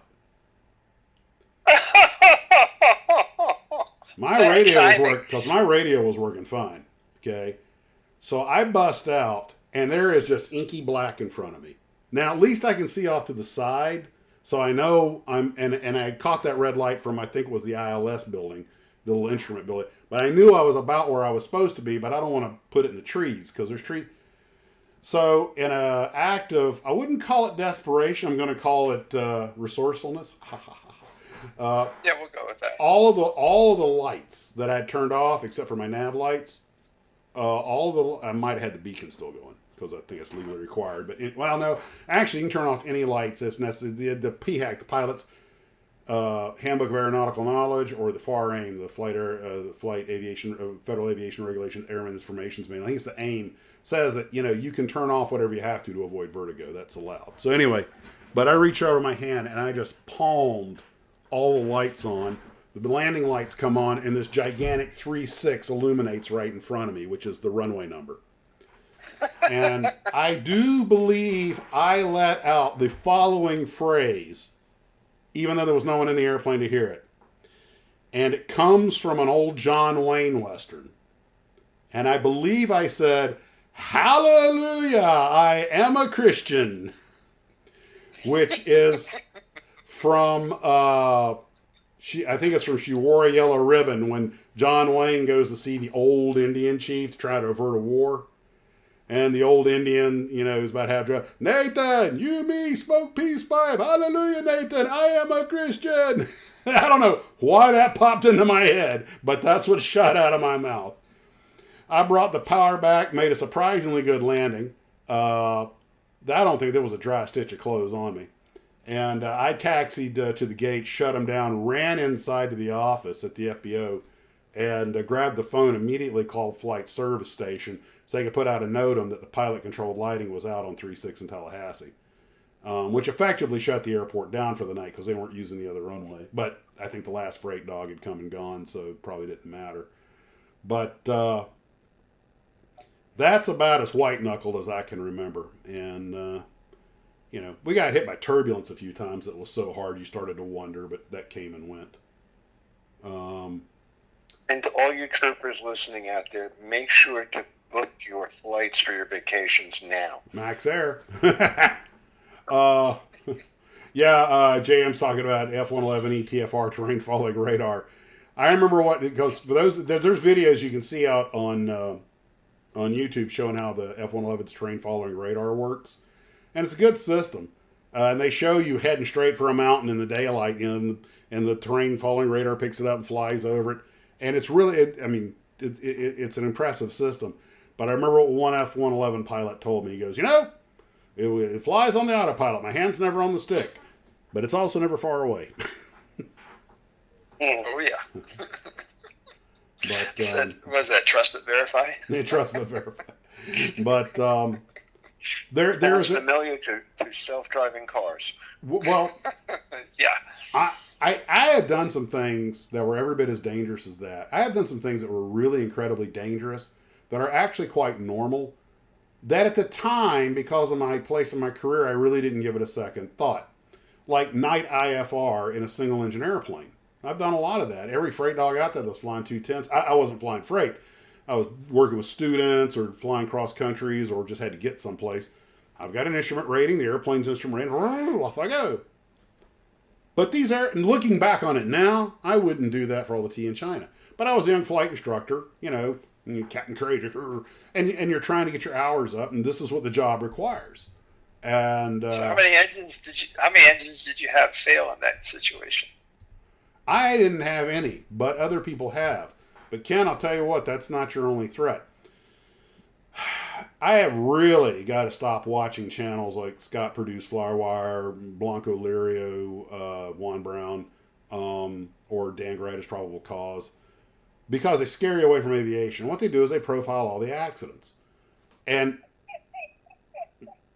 it's nerve-wracking sometimes, Elizabeth. One of the hardest ones, also, the AOPA puts out their air safety thing. They show what happened in some mishaps. And I think, man, I've been in that situation. I've been in that situation. I've been in that situation. There, but for the grace of God, go I. And, but there were a couple of guys in a Bonanza flying, I think, over Long Island. They were instrument rated. The airplane was instrument rated. But like the planes I used to fly, it only barely met the requirements. They had a vacuum pump fail on them. Now, your attitude indicator that I told you about, and often at least one other flight instrument, will operate off a vacuum system. A couple of them be electric. They don't want them all off the same system. But their gyros tumbled because they weren't getting vacuum pressure to keep them spooling, keep them spinning, and the guys got vertigoed. And they wound up losing it and coming out in pieces. And it's hard to watch, to even read a report like that. And, I mean, it's one thing when people make a bad decision, break the rules, or just do something incredibly stupid, but just day IFR doesn't seem like that big a deal in a nice Bonanza. Now, you could have just easily been an engine failure or any other system failure. The reason the airliners don't bother me is because we have triple, quadruple redundancy. We have 3 hydraulic systems, 2 engines. We got backups for the backups for the backups. And we have systems that are professionally maintained and they're very robust. Now, that's not to say things don't, I mean, stuff breaks, but we've got another system to back it up. And it might require us to make a diversion. My big fear flying an airliner, that the thing that terrifies every pilot out there is fire in the cabin, in the cargo bin or in the cabin. That's the thing. And of course we have fire suppressants and everything. That's one of the reasons, to be honest with you, it's one reason I don't like doing long overwaters. I don't want to do the stuff to Europe. I mean, don't get me wrong. Those airplanes are fully equipped. If they had something like that, the systems are designed to keep pumping in the halon until they can get to. They're always within a couple hours of an airport. But me, I love flying when I can be on the ground in 20 minutes. And it's exceedingly rare that something like that happens. I mean, like stupid rare, like getting hit by an asteroid rare. But every pilot's got their fears. That's mine. Don't yell so like neighbors think you're fucking crazy. Who are you talking Hear you, to? Steve. Steve, Excuse me? you might want to mute the mic. Yeah. Sorry. Yeah, no worries. But You're interrupting Max's story. Sorry. no, we're just Sorry. yakking at this point. The Avianca crash in New York. Yeah, in the 90s, you ran out of gas. Okay, since you brought up the Avianca crash, I'm going to tell you a little story, an adjunct to that. My brother was a navigator. Not long after that accident had happened, and everyone knows the Avianca crash. They ran out of fuel, and I'll give you the short synopsis later. But my brother was flying. Was in a Starlifter. Was navigator on a Starlifter, and they were in the New York area, ironically, trying to get into McGuire, and they were running tight on gas. And it was, well, we need you to hold longer, and the fuel's getting down, and somebody whispered, why don't you start using an Avianca call sign? But what happened in that case, that was a case, I've actually, because of that mishap, it has actually altered how I've done things. The Avianca guys, flying a 707 from Columbia to New York, and horrible weather. Everybody was in holds. They're lapping up the fuel. Boston was their alternate. And every time they would get ready to divert to Boston, New York would say, okay, you're out of the hold. Come on in for the approach. And I've been caught in this exact situation. I mean, this almost exact situation. More than once. And so then we're going to have to put you back in another hold. But now you're closer. So you're checking the fuel. And that's what I was saying, like when we were going to Miami recently, with all that weather that moved through that biblical flood they had in Fort Lauderdale. The captain was constantly recalculating the fuel and talking with the company, and he had a game plan. And at this point, we were going to Orlando, or boom, we were going to Fort Myers. That's it. No more getting pulled back. Well, anyway, the guy finally got his approach, goes into land, and as the fates would have it, on short final, he flies into a cell. The airplane's in probably heavy turbulence, certainly moderate. He's fighting downdrafts and everything. He has to cob the power to it and make a go around. There's no way he's going to get it on the ground in one piece. So he goes around and is able to crawl out of this cell. This nailed an Eastern 727, and I think it was on the same runway, or going over, I believe it was the Rockaway, going over to 22 left, if I remember right. But back in the 60s or 70s, an Eastern 727, everybody was getting in. It was bad weather. This one Eastern jet just happened to come over on short final as a really nasty cell with a downdraft came by, and it just drove him into the ground. This is before we knew about wind shear like we do today, and microbursts and stuff like that. And that's what got that Delta L-1011 going into, I think it was Dallas. You know, they thought they were going to make it to field, and they got caught in a microburst and just drove them into the ground. You cannot fly out of one of those. I mean, we do wind shear training, but the key to that is early recognition. When it starts bucking, the airspeed's jumping, screw this, we're going around. So I read the pilot in that particular case. He had warned the co-pilot, saying, "Hey, we're going to go. You might get a downburst." yeah, and the captain, no one knew it until they did the investigation. The automatic pilot wasn't working, so the captain had been hand flying for over 6 hours. But anyway, they went around, and part of it was a communication gap. They kept requesting urgently, to land, but they never said, we are declaring an emergency low fuel, we're about to flame out. All right. So they go around and they're coming to try it again, and they run out of fuel. And they were getting vectored around, and they were put back in line, and they just flamed, the engine started flaming out, and they went to a neighborhood in Long Island. United lost a DC-8 because they didn't have the nose gear wasn't showing down and locked, so they were troubleshooting it, and the flight engineer was telling the captain rather timidly, giving a fuel readout. He really needed to be more assertive. This is one of the things that led to CRM, crew resource management, which is a big thing now. You see a problem, you sound off. Don't worry about hurting anybody's feelings. And by the time they realized how low they gotten on fuel, they tried to make a mad dash for the airport and just flamed out on the way. ONA lost a DC-9 off of St. Martin. And what happened to the ONA flight is similar to what happened to the flight, the Avianca flight in New York. They got distracted. They got lured in by, the weather's better. You can come on in and try. We're letting you out of the hold. Come on in. Nope, we got to put you back in the hold. At some point, you just go, screw it. We're going to Boston. It's good weather over there. We can't put up with this any longer. There was the ONA flight was going to St. Martin. They made an approach. The weather was really bad. They couldn't keep it on the center line, so they went around. I forget if they tried a second. I think they tried a second pass, and I'm sorry. Well, they were on their way to St. Martin. I'm probably getting the details wrong, but the weather was really bad at St. Martin, so they were going to divert to Puerto Rico. So they turned around and started heading back for Puerto Rico. Plenty of fuel to make Puerto Rico, no problem. I've flown that route. It's about a 45-minute flight. But then, the weather got better at St. Martin. Turn around and come back. Well, now they turn around and go back to St. Martin. Now they've wasted a bunch of fuel. Well, more bad weather comes in. They make, I think, 2 attempts to get in, and they can't do it. I mean, the winds are just whipping. And I've been to St. Martin. That's not an airport. That's one of the big mountain on the end.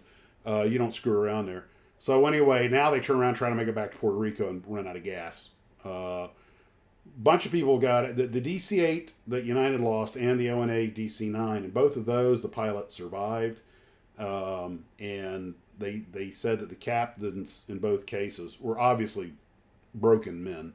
And they always made like survivors reunions or whatever, and would just, whatever anybody wanted to say to them, they would just sit and let them emote or vent or whatever, because they knew they were responsible, and they were willing to. It aged both of them died before their times, just of broken hearts.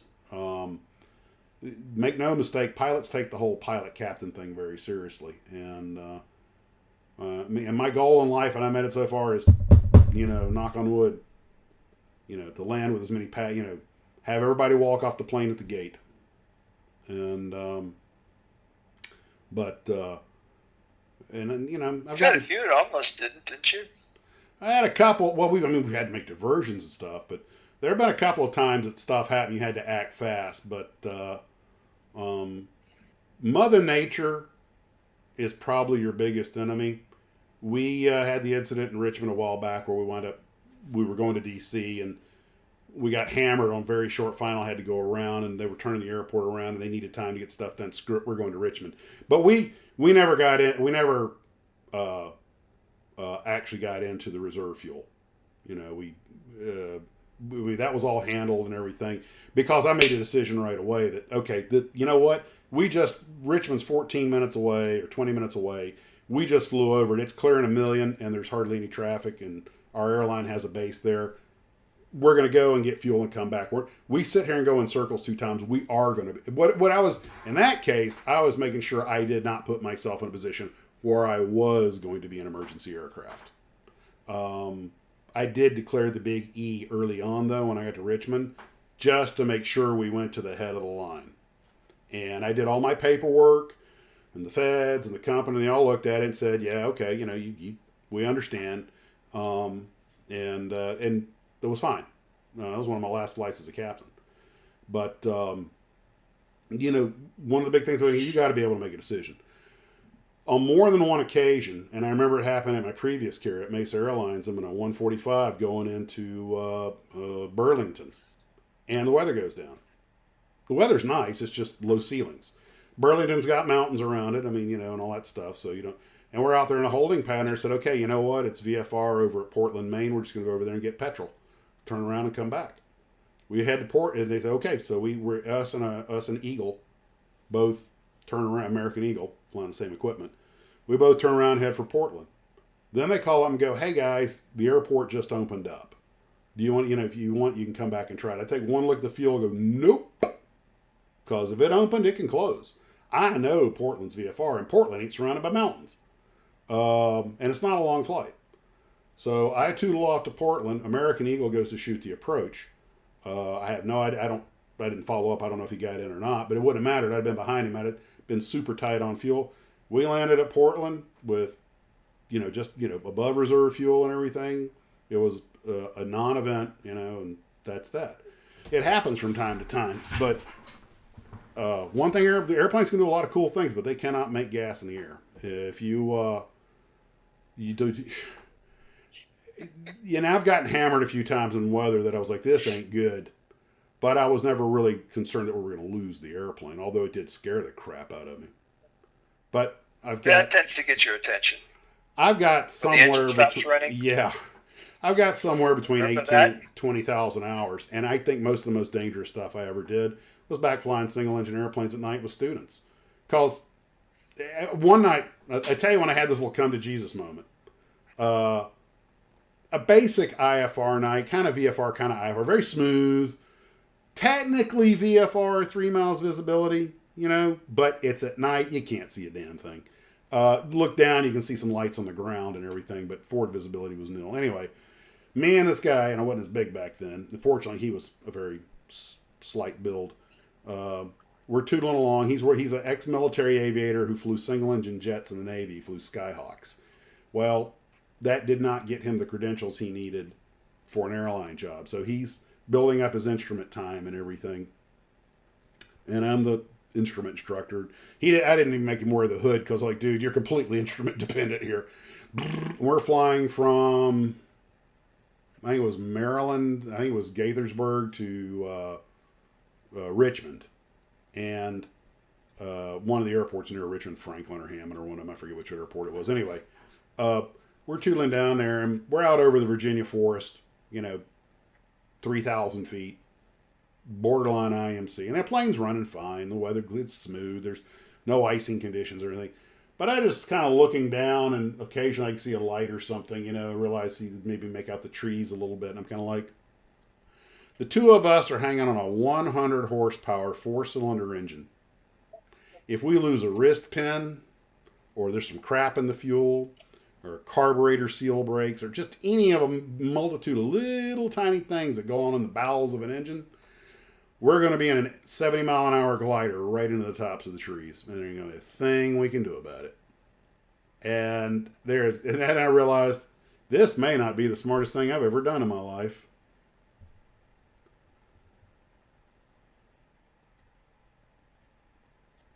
But the rest of the flight went uneventful. Well, Ken, how many times did you and I go sailing around that Cherokee 6 at night?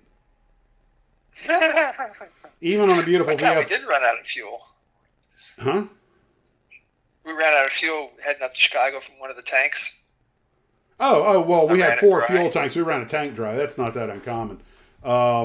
Especially with the outboards. But it got our attention. Oh, it got our attention. I was trying to time it. I want to make sure I burned it all. I did. and I was like, I wanted to make sure I had as much fuel as possible in that one tank. Okay, let's throw that one over there and throw that little electric switch on. Brrr, she comes right back to life. Look at that.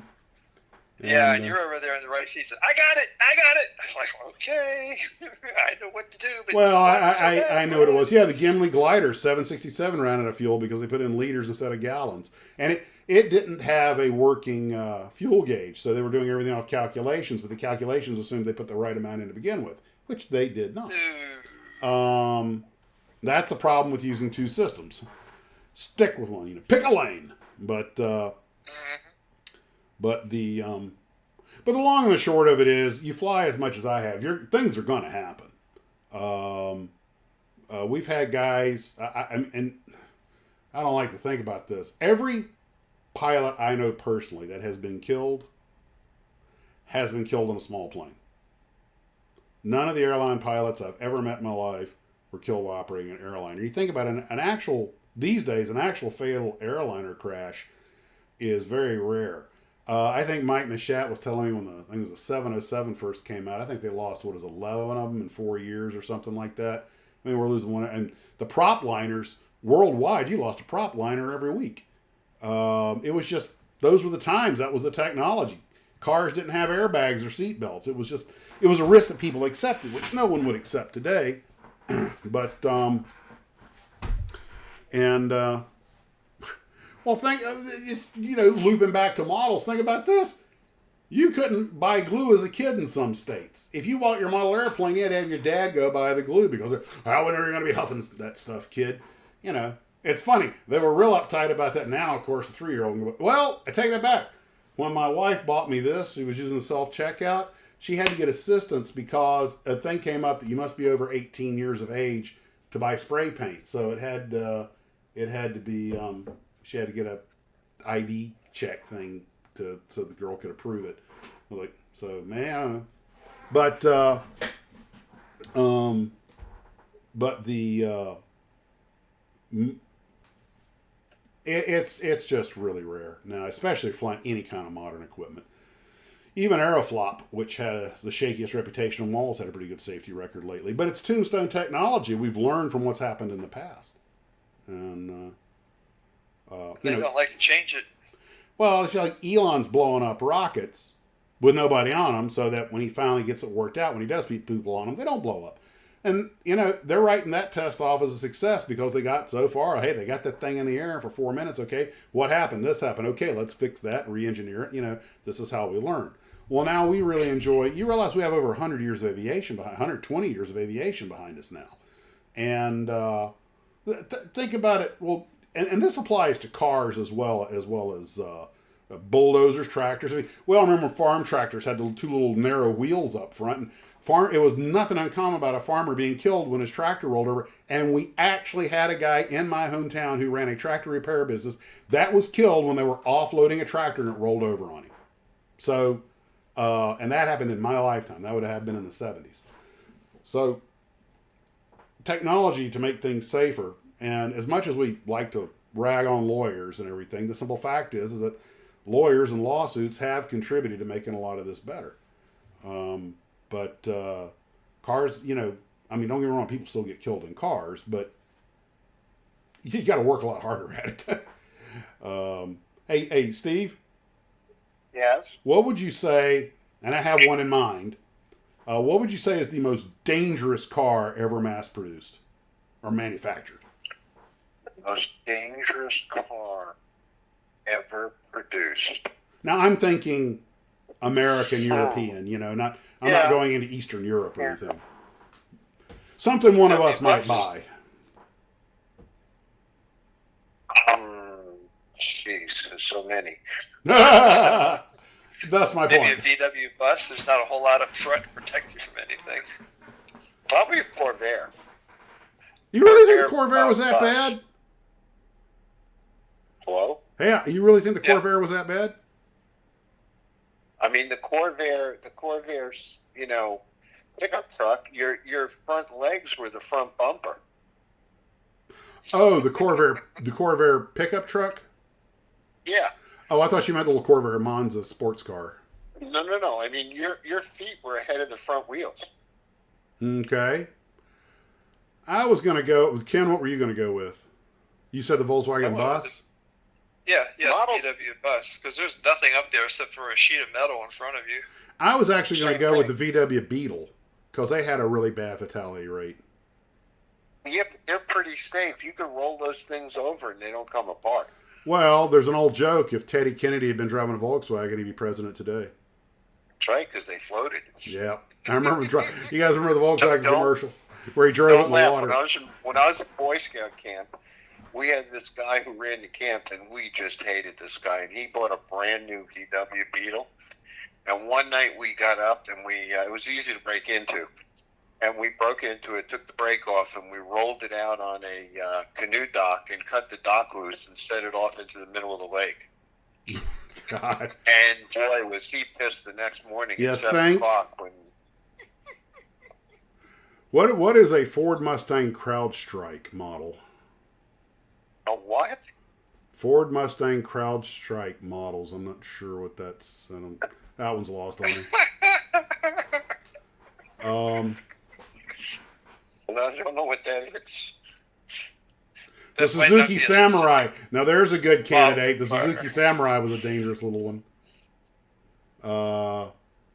Yeah, Suzuki Samurai is pretty dangerous. I mean, when you get in one, all around the headliner, there's warning labels about what to do if it turns over. Yeah. Believe it or not, the Army Willis Jeep had a bad reputation for flipping over. Let me tell you something. Jeep Wranglers are pretty dangerous. They flip over all the time. Anything Russian. Yeah. Yeah. There's a well, you know, there have been a lot of dangerous cars out there. I don't think that the Ford Pinto, I mean, apparently the numbers on it were not particularly worse than than any other car of the era. They were a little bit worse, but not like it's made it. Actually, I saw a documentary on it, and although it did have the problem they talked about, but That was the only problem it had. yeah, and they said Yeah. that when you look at the numbers, like people killed in it and everything else and that sort of stuff, that it wasn't really. It was a lot of hype to an extent. See, what I would think would qualify for one of the most dangerous cars ever would probably be like the Model T. Uh-huh. And that would be because that was when people first started to figure out about driving. Uh-huh. And they didn't have any restraint systems in those things, and they were flipping over like crazy. Uh-huh. Okay. You know, I would think if you go back further in history, you'd find that the cars were more dangerous. Well, I think the further back you go, the more dangerous the cars get. Yeah. Yeah. You know, I mean, you look at the cars. You know, we always wax poetically about the cars in the 50s and 60s. Well, because they're I mean, beautiful. they were some of the most dangerous cars that were ever made. But aesthetically, they were some of the most beautiful cars ever made, depending Yes, on your they taste. were. But I mean, they didn't drive that great. They didn't have a lot of safety equipment in terms of seat belts and padded dashes and things like that, unless you bought like a luxury car. Hey, you know? it was a tough I mean- generation. And they had crappy brakes. I was whining about I heard something. that a Model T would stall going up a long hill because it couldn't suck the fuel in, so you had to turn around and finish backing up the hill. Well, I'm putting up a picture of a car that Fran just found this model at a flea market. A car that I have no idea how safe it would have been, but I would have bought one in a heartbeat. I think it's so ugly that it's just absolutely beautiful. Fran found, he found this model recently at a, I think was it a flea market or something? You were saying, Fran? I forgot. But he sent me that, and I was thinking, you know, they may not have been that safe, but my God, the aesthetic was out of this world. And I wish someone would make That's it. because That's because they only made one. Yeah, well, that was their mistake. And was it Exner? Was it Exner or which one? Or the Harley? No, that was Harley Harley Earl who did Yeah, that. and he used that thing as a driver for a long time. Like, heck, yeah. You know, okay, let's It still drives. hold on. To paraphrase Monty Python, I would like to have an argument. All right, and Arius Glue Troopers, crack your knuckles, warm up your keyboards, cause here we go. Pick a team. Exner versus Earl. Harley Earl's crowd versus Virgil Exner's crowd. Because they both made some awesome freaking looking cars. I'll stay out of this one. Oh, sissy. I was wondering What? about something the other day, and my wife just looked at me, and I was like, meh, meh, meh, and she just goes, "You're a 60s man. Act like it." I was like, "You're right, by God. Come on, chop that finger off. I ain't scared." Okay, we have our first vote. William's going for Earl. Chuck's going for Earl. Whoa! We got 3 Earls and an Exner. 2 Exners, and Exners is 3-3. They're neck and neck. They're nose to nose. Oh, Earl has 4. Earl has 5. Exner has 4. Oh, this is anybody's game, people. Exner. Earl's leading by 2. Earl, the Exner. Buick wide job. I love the Buick wide job. And Earl's picked up 3. Oh my gosh, do they have any chance? Is Richmond facing relegation? For those of you who watch Ted Lasso. Oh, Exner picks up another one. Earl's dropped down to 2 ahead. Ferdinand Porsche. We have a wild card in here, people. Oh, Earl picks up another one. He's head by 3 again.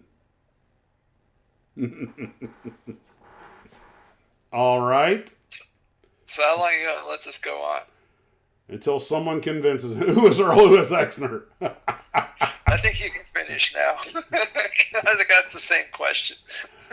Harley, Earl, Exner. and Virgil Exner were 2 William stylists. Exner put the stop in Earl. Now, as we've talked about, they were stylists for the major motor companies, and they came up with some really impressive designs. The one you see here, the one that Fran got of the LeSabre, was Harley Earl's design, patterned after the Sabre jet, and he kept that as his daily driver for a very long time. And I don't know, there's something about it with the Cyclops flip over headlights, and a couple other named Pininfarina. Yeah, a few Earl for me. Yeah, everybody's got a favorite. It's like you being a Ford man or a GM man or something like that. And Where's your Earl picture? oh God, I don't know. It's buried around here somewhere. I like John Ashley Smith's response. I cannot give an informed position on this topic, so I will simply abstain from this vote. Your Matt, abstention where's your is LeSabre noted, picture? sir. Wow, we're coming up on 9 o'clock already. Man, we've been blowing through that pretty quick. Max, yeah. where's your LeSabre picture? Gosh, I don't know. It's one of the other. Hold on. I was going to show this picture that you sent me. Let me download this real quick. Okay, and then this will be the last thing I guess we talk about tonight, and you can tell all the good people about this. Bringing up Keeler's thingy that he made. Image. And here we go. Vote early and often. Okay, Steve, you can start telling them about what. By the way, guys, that was Breedlove that made this, and sadly he just passed away. So, Steve, you want to tell them about? I've got the picture up now. If you want to tell them Here's about, the picture. yeah. Okay. This is a handmade model of Craig Breedlove's Spirit of America Sonic 1, which was the first land speed record car to go over 600 miles an hour. Jim Keeler made this thing from wood, and the scoop on the front he made out of dental plastic, all by hand. He's in the process of painting it now, and once it's painted and detailed and finished, he's going to make molds from this thing, and they're going to make models of it. That is And impressive. it is spectacular because he sent me pictures all the way of him building this. It's absolutely amazing. Well, Keeler, I swear, the man is an unnatural talent. So He's a wizard he when is. it comes to this stuff. That should be his call sign, Wizard. Do you have the picture of the interior he did for the car he's entering in the show in Salt Lake City? No, don't. Oh. Well, I'll give something to talk about next time. Well, anyway, kudos to Jim for this incredible build, and incredible car. I mean, the man is a true artist, and color me impressed. You were new breed love because he did a series of drawings. They were going to make the two Spirit of America cars, of which this was one. Mm-hmm. And he made this car because he has copies of the original measurements and drawings they did of the real car when they were going to make a kit of it. All you gotta do is just add wings. Well, I remember when we did our thing on land speed records and stuff, and those, good God, driving those wingless jets, that's just, no, thank you. I'll keep my jet at 150 knots. I'm rotating. I'm flying that thing. Well, guys, that wraps it up. We've hit 9 o'clock. Man, this 2 hours went by quick. I hope you enjoyed we played with this new format of just some stuff to get started with at the beginning, get a little outside of just the direct plastic model stuff, talk about the culture, and then go into whatever you guys want to talk about. Not normally one to just sit around. Well, that's a lie. I am absolutely one to sit around telling aviation stories, but I wasn't planning to do it on a live stream, except folks were asking, so that's why I thought it was okay this one time. Anyway, so but then the whole idea of this live stream, and we start talking about models and go where it takes us, and as long as everybody has a good time. So I'm gonna. Won't you be going to California this week and spending some more quality? I am planning a visit with Mike Machat in the middle of this week, and we might even get over to Carol Shelby's, the late Carol Shelby's garage there by LAX, and we got a few other things planned that I will report on at a later date. We're working on an interesting plan, and we'll probably wind up the Proud Bird watching planes land again. Busman's holiday. But, I was just thinking earlier today, I'm coming up on my 62nd birthday. Right, I can hold on to a medical and don't do anything stupid. I only got a few years of this left, so I better start I've always enjoyed it, but the closer you get to the end, the more you start to really just take time to look out the window and go, ooh, ah. And you realize something on a transcontinental flight between New York and Los Angeles. There ain't a whole lot in the middle. That's why everybody lives on the edges. Yeah, we got a lot of wide open spaces. But anyway. Well, guys, thanks for coming out to join us tonight. I hope you had a good time, and we appreciate you spending a couple hours with us. Guys, you want to say your good nights? Good night, troopers. Thanks for watching. Good night, everybody. Good Really night. enjoyed it. Yeah, that was great. We'll catch all you guys later, and as always, model on. Hit the button, Max.